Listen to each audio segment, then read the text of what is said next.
les principes. Vous savez, les commandements, ce sont des principes divins. Oui, c'était des lois, mais il reste quand même que c'est des principes. Et c'est bon de s'y attarder.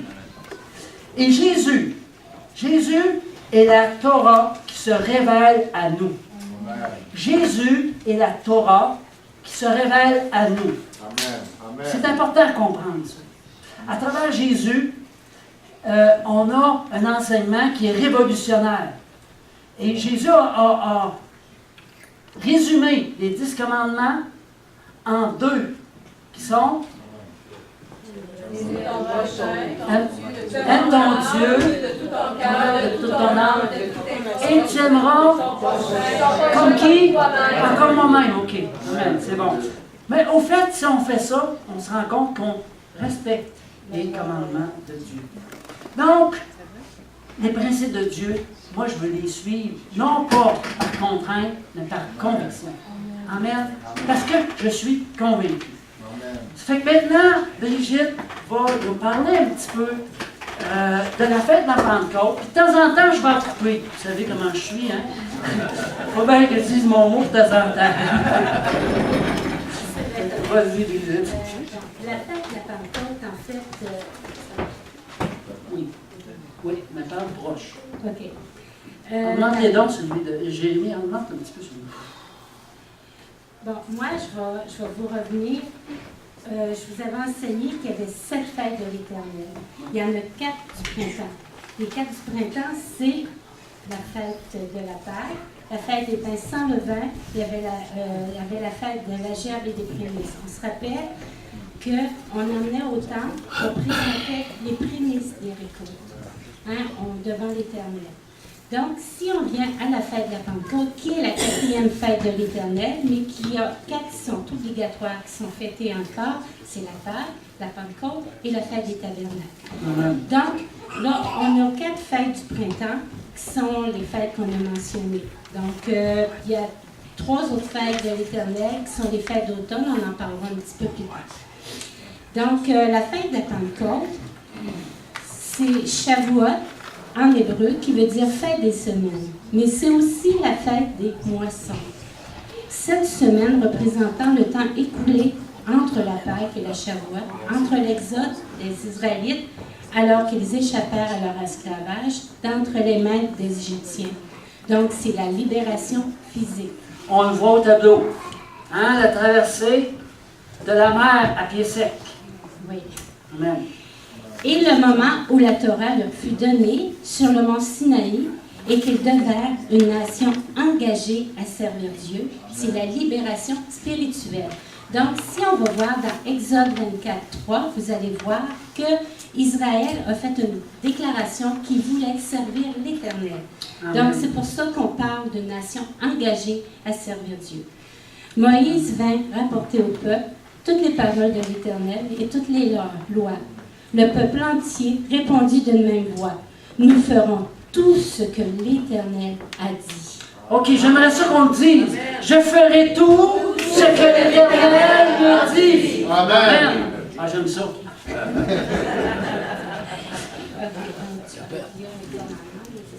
Oui, OK. Donc, on va regarder un petit peu au commandement. Ici, vous avez reconnu c'était qui, lui, là? Oui, bon, amen. OK, le premier commandement, c'est... Qu'est-ce qu'il va me le dire? Avant que Pasteur Jean-Yves parle, j'aimerais vous dire que les 10 commandements, il y avait, quand Dieu a donné la Torah, il y avait 613 lois qui étaient les lois cérémonielles, tout ce qu'il devait observer. Et il y avait 10 commandements qui sont les lois morales et royales. Ça, c'est pas aboli, ça reste là. C'est vraiment ce qui va avec tu aimeras l'Éternel ton Dieu de tout ton cœur et tu aimeras ton prochain comme toi-même. Amen. Ça, Amen. à ça. Merci beaucoup.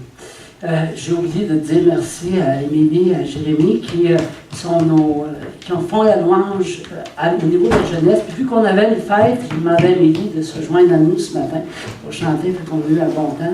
Merci. Merci à Pasteur Rita, bien sûr, aussi. J'avais oublié de le dire tout de suite après, mais ça me revient. Amen. OK, le premier commandement, tu n'auras pas d'autre Dieu que moi. Vous savez, nos passions. peuvent devenir des dieux qui entrent en concurrence dans nos vies avec Dieu. Des fois, le métier, tu sais, les workaholics, ou la télévision, ou certains hobbies, ou des jeux vidéo, quoi que ce soit. Alors, c'est important de comprendre que ce n'est pas nécessairement d'adorer Bouddha, mais ça peut être d'adorer quelque chose d'autre, plus grand que notre Dieu. De passer plus de temps devant la télévision, devant quoi que ce soit, que notre Dieu. Le deuxième, ça nous dit, tu ne feras pas d'idole, ni de représentation, bon, etc. Je ne lirai pas toutes. Les idoles. Tu sais, les gens, aujourd'hui, ils disent, ils regardent l'émission, comment ça s'appelait? C'est pas Talent Show, non, c'est pas ça. Mais l'émission, hein? American Idol, peu importe. Puis là, ils se présentent et ils disent, « Hey, moi, mon idole, c'est elle. Moi, mon idole. » Comprenez-vous que le mot « idole » ici, tu ne te feras pas d'idole, ni de représentation. Les gens se choisissent des idoles dans le show business. C'est quelque chose, hein?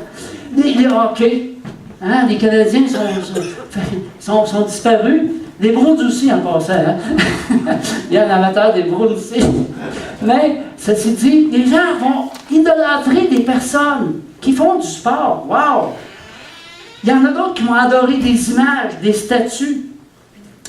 Mais tout ça, hein, c'est pas la bonne voie. Il y en a d'autres qui vont avoir devant eux, soit qui vont commencer à adorer la Vierge, les saints. Ça fait de l'ombre à Jésus-Christ, tout ça. Parce que c'est Jésus qui a payé le prix. Amen. Amen. Ensuite de ça, le troisième, tu n'utiliseras pas le nom de l'Éternel, ton Dieu, en vain. Il s'agit de serments trompeurs, de jurons, de blasphèmes, de commerce des choses saintes aussi. Et pense aussi à observer le jour du repos. Là, je vais vous dire que le Seigneur m'a parlé dernièrement pas mal. Et je vais vous dire, je vais vous confesser que je n'étais pas celui qui prenait un jour de repos.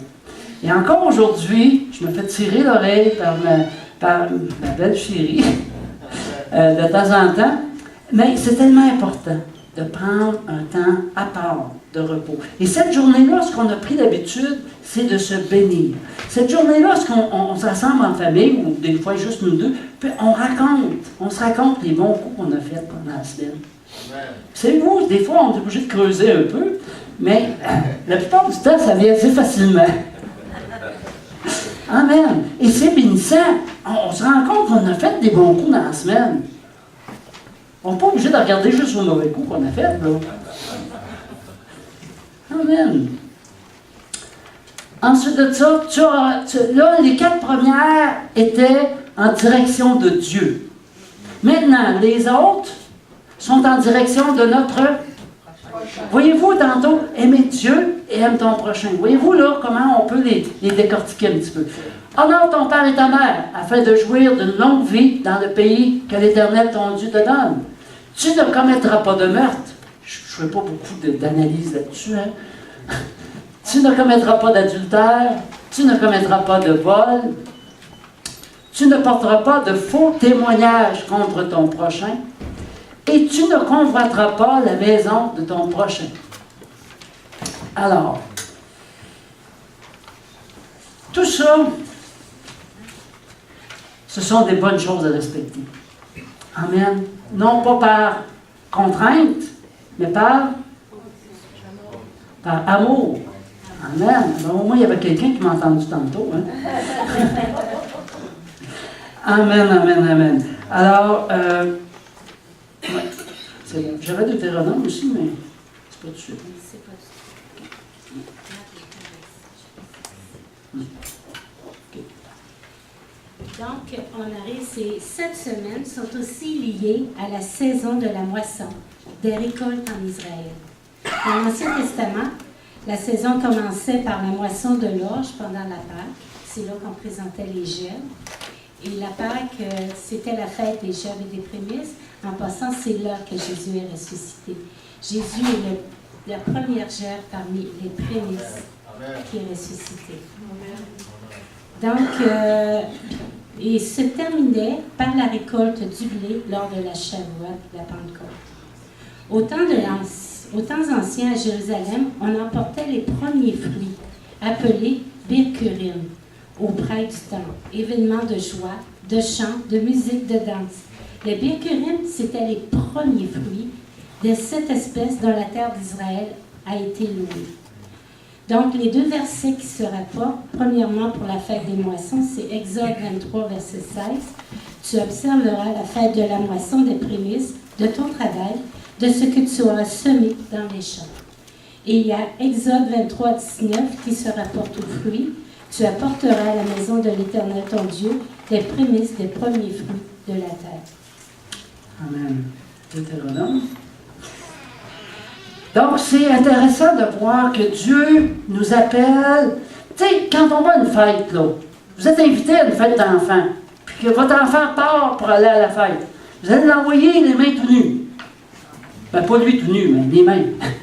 Ben non, on va lui donner un petit cadeau à donner. Et c'est la même chose aux fêtes de Dieu. Dieu a prévu que lorsqu'on se présente aux fêtes de l'Éternel, ben, on amène une offrande pour honorer le Dieu Tout-Puissant. Amen. Ici, dans Deutéronome 8, les versets 7 à 11, ça dit « Car l'Éternel, ton Dieu, va te faire entrer dans un bon pays. » Dis « un bon pays. » Pays de cours d'eau, de sources et de lacs. Ça ressemble au Québec, ça.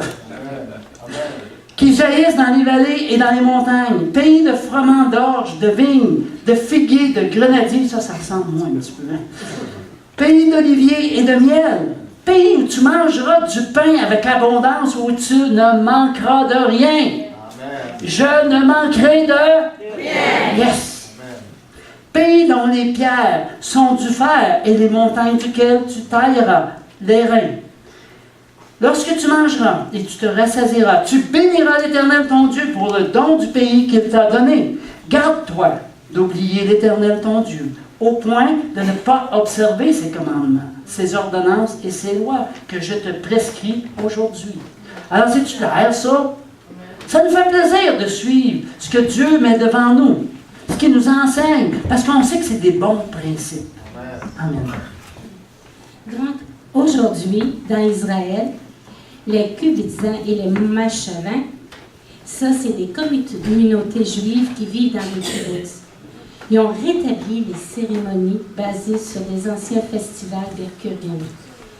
Au cours des cérémonies, aujourd'hui, on chante des chants en langue hébraïque en rapport avec cette fête. On présente aussi des nouvelles cultures, y compris les fruits, les légumes, des veaux, des produits industriels et même des nouveau-nés à la foule. Bien, des nouveau-nés, pas humains, là, hein? Entendons-nous, là, des animaux. Le Zag Shavuot, oui. Ça veut dire le joyeux Shavuot. Ça, c'est les mots hébreux. J'ai voulu quand même vous faire connaître un petit peu les mots hébreux.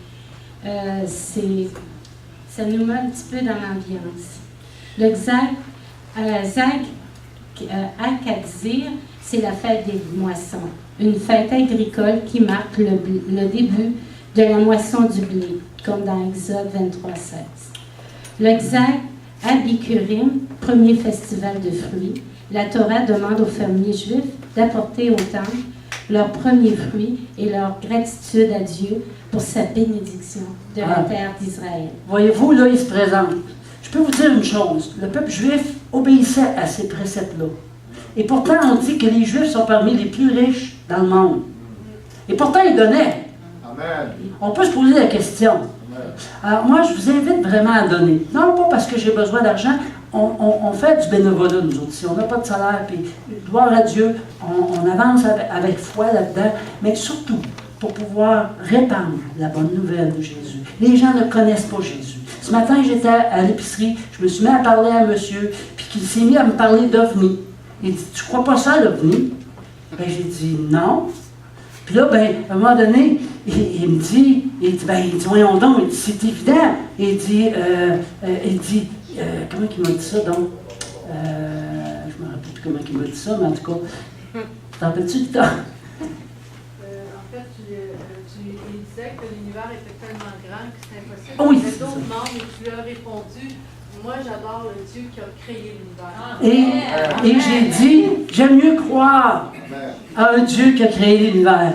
J'ai dit, tu penses pas. Et que, bon, mais il ne faut pas trop rentrer en contradiction avec les gens. Mais une chose certaine, c'est qu'on a un Dieu qui a créé toutes choses. Moi, quand je regarde le détail des fleurs, vous savez, la fête de la Pentecôte, c'est une fête printanière, puis c'est rempli de fleurs, qui élève une bonne odeur devant Dieu. Amen. Amen. Il y a la fête Zak, Matan, Torah. C'est la fête du don de la Torah. Pour le peuple juif, Shavuot est le moment où les enfants d'Israël reçurent la Torah sur le mont Sinaï. OK, le mont Sinaï, là, il s'est passé de quoi là? Je vous garantis. On va en parler tantôt, ça brassait, ça fumait. Puis, ouais. Il y a plus de 3300 ans, ce fut l'unique fois que Dieu qui révéla sa présence.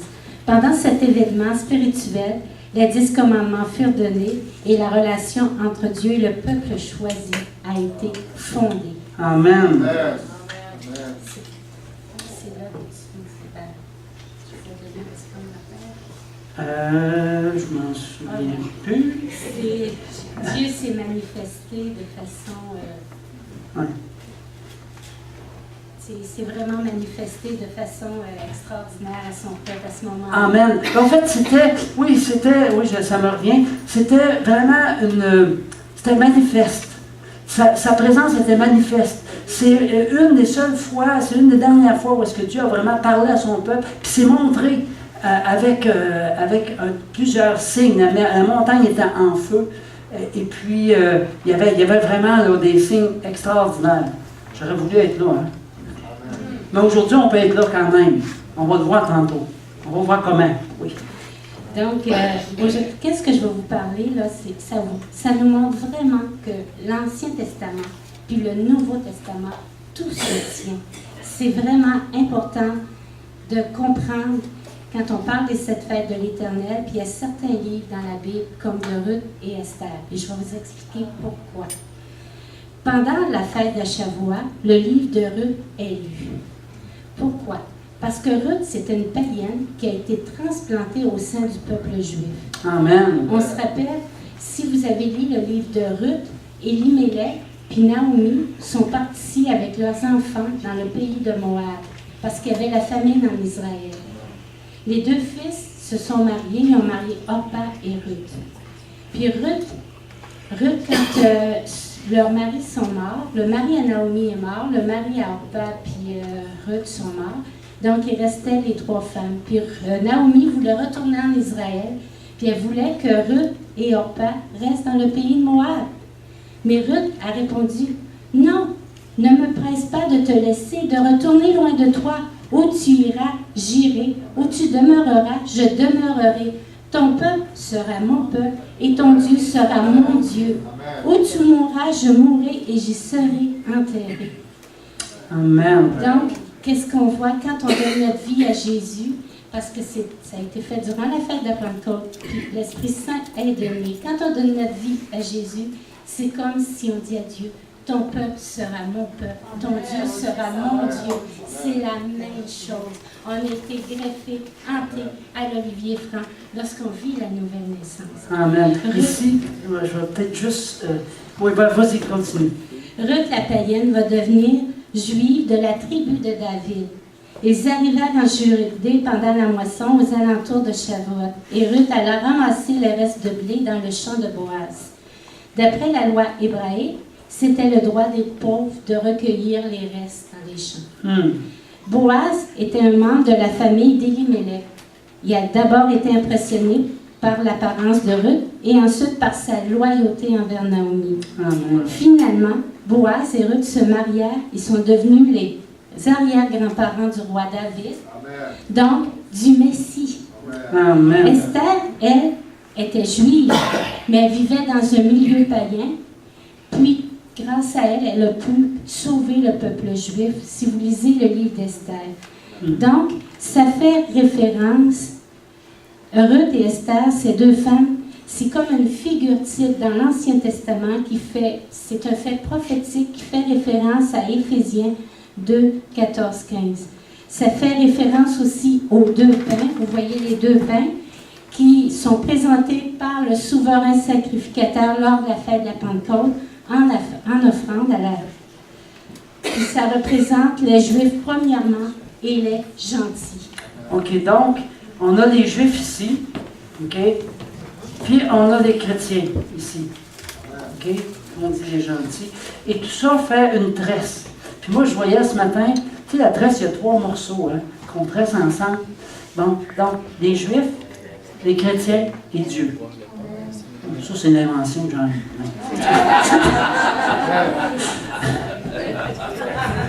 Amen. Ce qui me bénit, là, c'est que Ruth est passée d'une inconnue de Dieu. Elle ne connaissait pas Dieu. D'enfant, elle est passée à enfant de Dieu. Et elle a donné, dans sa même lignée, ça a donné Jésus. Wow! Elle est passée de mendiante à aller ramasser, à aller glaner les grains dans le champ, à une femme très riche, parce que Boaz était l'homme le plus riche de la contrée. Voyez-vous comment Dieu est bon. Et comment, quand on va chercher les racines hébraïques, tu sais, des fois, on peut ne pas aimer le peuple hébreu, mais je pense qu'il faut aimer ce qui est écrit dans la Bible.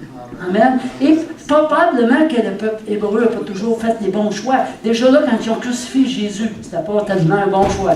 Mais il reste quand même qu'il y a tellement de leçons à apprendre à travers l'Ancien Testament. C'est tellement, mais tellement là, puissant, tout ce qu'on a à apprendre à travers de ça.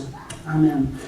Donc, Éphésiens 2, 14 et 15, ça nous dit: car il est notre paix, lui qui des deux n'en a fait qu'un, et qui a renversé le mur de séparation, l'inimitié, ayant anéanti par sa chair la loi des ordonnances dans ses prescriptions, afin de créer en lui-même, avec les deux, un seul homme nouveau, en établissant la paix.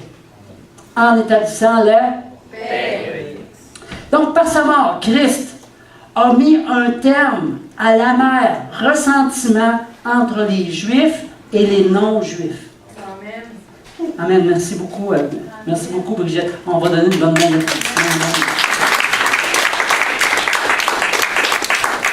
Christ, en mourant et en ressuscitant, a réuni les Juifs et l'Église en lui-même, en un seul homme nouveau, en un seul peuple. Amen. Et on sait que plusieurs Juifs vont reconnaître Jésus comme Messie. Amen. Alors, accueillons-les. Non pas comme le frère du fils prodigue, qui était jaloux, mais accueillons-le comme le Père, qui a ouvert ses bras. Amen. Alors, tous les croyants, nous sommes un en Jésus-Christ. Amen. Alléluia. Alors ça, c'est vraiment bon. Dans Exode 19, les versets 18 et 19, la montagne de Sinaï était toute en fumée. On va retourner un petit peu en arrière de Jésus, mais on pourra revenir en avant. Donc la montagne de Sinaï était toute en fumée, parce que l'Éternel y était descendu au milieu du feu. Le feu. Est-ce que à la Pentecôte, il y avait du feu? Oui. OK, on va y revenir. Cette fumée s'élevait comme la fumée d'une fournaise, et toute la montagne tremblait. Ça, j'ai vu ça aussi, hein, que ça tremble, hein, quand le Saint-Esprit, quand la puissance de Saint-Esprit vient. OK. Avec violence, le son de la trompette retentissait de plus en plus fortement. Vous savez qu'on a notre frère Laurier qui nous joue du chauffard de temps en temps. Vous savez qu'avec le chauffard, les murailles de Jéricho sont tombées. Alors, c'est puissant, ça, le chauffard. On ne fait pas ça juste pour le fun. Amen. Recevons. Quand on joue du chauffard, il y a une puissance de Dieu qui descend. Alors, ouvre ta bouche, puis reçois. C'est certain que si tu trouves que c'est pas bon, tu n'auras pas rien de bon. Mais ouvrons nos cœurs à ce que le Seigneur nous parle. Donc, Moïse parlait et Dieu lui répondait à haute voix. Donc ça ici, c'est la Pentecôte de l'Ancien Testament. Amen. Maintenant, aspirons au baptême du Saint-Esprit. Aspirer veut dire quoi? Désirer de tout notre cœur. Aspirer. La Pentecôte du Nouveau Testament maintenant. On va le lire dans Acte 1. Oh, j'ai 1. 2, c'est 2. Acte 2, 1 à 4. J'ai oublié de mettre le 2. Excusez-moi. Le jour de la Pentecôte, ils étaient tous ensemble, dans le même lieu. Tout à coup, jamais tout à coup de Dieu, moi. Tout à coup,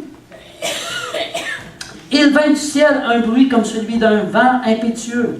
Et il remplit toute la maison où ils étaient assis. Des langues semblables à des langues de feu leur apparurent, séparées les unes des autres, et se posèrent sur chacun d'eux. Ils furent tous remplis du Saint-Esprit. Ils se mirent à parler en d'autres langues, selon que l'Esprit leur donnait de s'exprimer. Alors ici, on a deux choses qu'on peut mettre en parallèle. OK, ici on a la Torah qui a été révélée à Moïse sur la montagne. Où est-ce que la montagne était enfumée, la montagne tremblait avec violence. Ici, on a la Pentecôte. Où est-ce que ceux qui étaient rassemblés ont reçu le baptême du Saint-Esprit. C'était un bruit comme un vent impétueux, des langues de feu. Est-ce qu'il n'y a pas un parallèle entre les deux?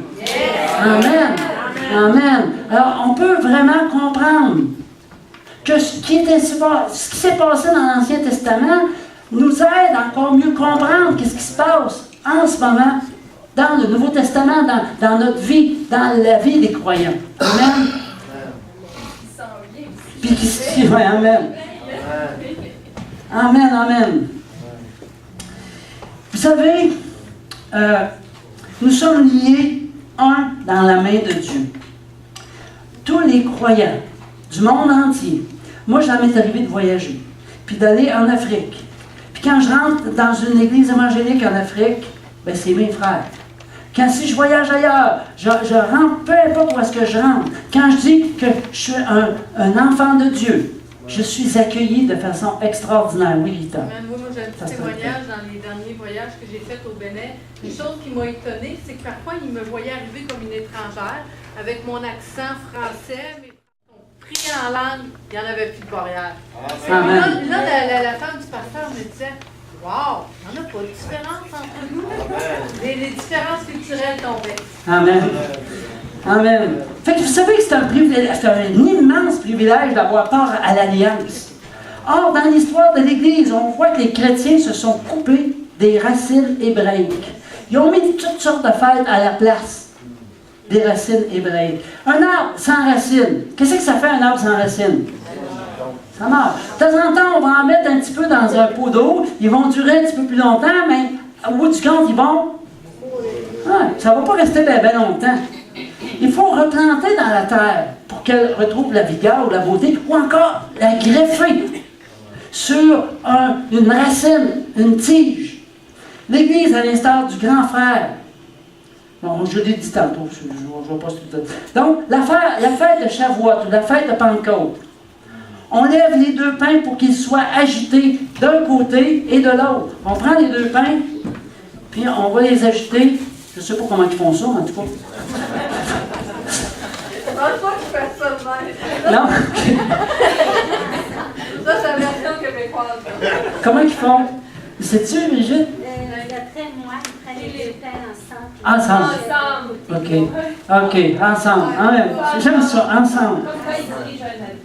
Ils ne sont pas assez raides, bon casser.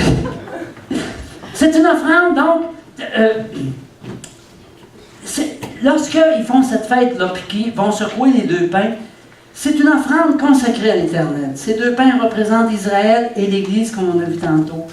Et wow, c'est vraiment prophétique tout ça. Et c'est vraiment délicieux. En tout cas, pour moi, c'est vraiment merveilleux. Oui. Les deux pains, il les met sur les épaules parce que quand le Seigneur est le bon berger, il emmène ses petits brebis dans sa bergerie. Il les emmène sur ses épaules. Amen. Je sais qu'à la Pâque, c'est ça qu'on a fait. On les a mis sur l'épaule. Amen. OK, maintenant, juste 2 petites secondes encore pour voir Non, je suis pas, je suis trop loin.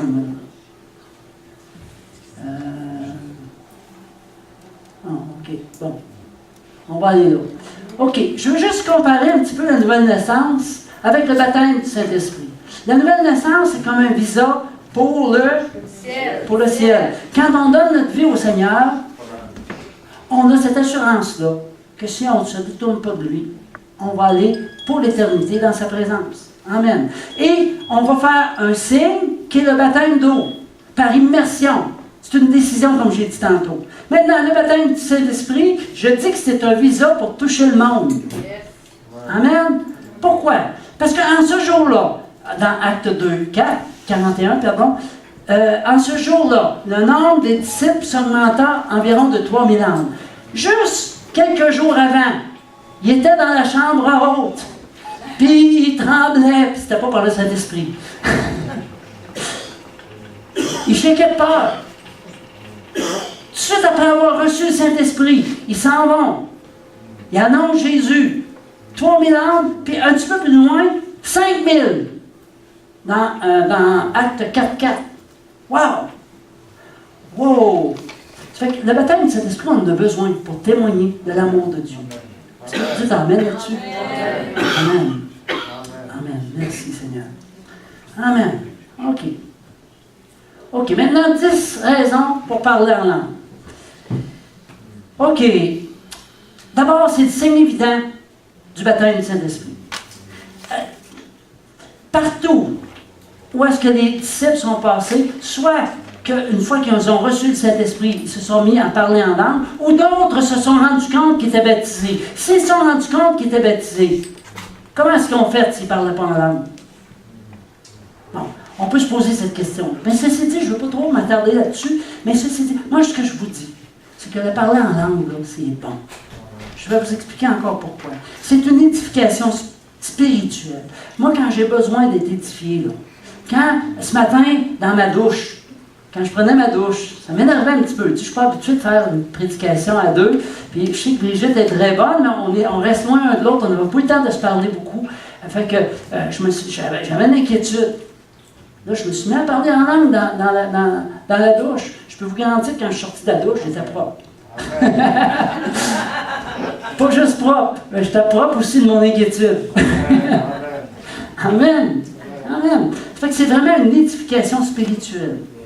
Ça vaut des heures de counseling, parce que c'est le grand consolateur qui vient vers toi. Pour rester en accord avec sa parole, je dirais pas, tout ça est sur la petite feuille qu'on vous a donnée. Vous irez lire tous les versets, je ne veux pas prendre trop de temps, le temps avance, mais des fois, tu sais, on n'est pas sûr dans nos décisions. Puis on veut rester dans la parole de Dieu. Moi, souvent, dans ce temps-là, je commence à parler en langue dans ma tête. Ou peut-être à haute voix si je suis tout seul. C'est certain que si je suis dans le bureau et qu'il y a 10 personnes autour de moi, ben, je ne me mettrai pas à parler en langue à haute voix. Mais on peut parler en langue dans notre tête aussi. Ça stimule et ça édifie notre foi. Tu sais, quand je commence à douter, une autre raison pour commencer à parler en langue. La présence. Ça nous préserve de la contamination du monde. Ça nous inspire devant l'inconnu. Parfois, j'ai à prier pour quelqu'un, je ne sais pas quoi prier, je ne connais pas les besoins de la personne, et puis c'est là que je vais demander à Dieu qu'il vienne me diriger. Puis souvent, j'aime ça parler en langue à ce moment-là pour être dirigé, éclairé. Ça donne du rafraîchissement spirituel. Alors ça, par exemple, je vais prendre un tout petit peu de temps. Ici, dans Acte 1, 4, c'est Acte 2, 1 et 4, hein, encore une fois, j'ai fait la même erreur. Le jour de Pentecôte, ils étaient tous ensemble dans le même lieu et ils furent tous remplis du Saint-Esprit. Ils se mirent à parler en d'autres langues. Bon.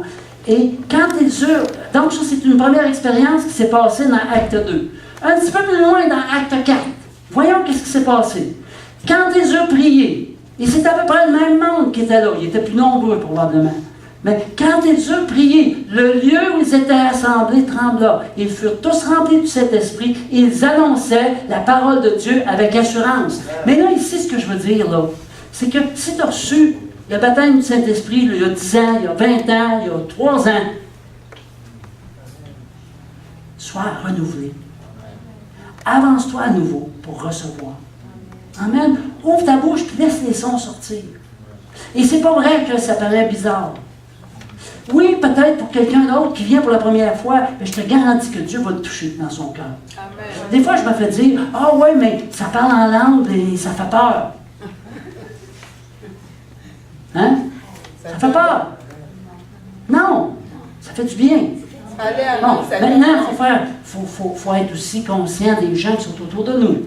Comme j'ai dit tantôt, dans mon bureau, ben moi je suis tout ça dans mon bureau, je peux le faire, mais s'il y a plusieurs bureaux, les uns à côté des autres, évidemment. Donc, si c'est quand même intéressant de voir que ça donne du rafraîchissement. Amen. Pour rendre grâce, pour remercier le Seigneur, une autre raison pour parler en langue, et pour dompter notre langue. Amen. Amen. Tout ça, ce sont des bonnes raisons.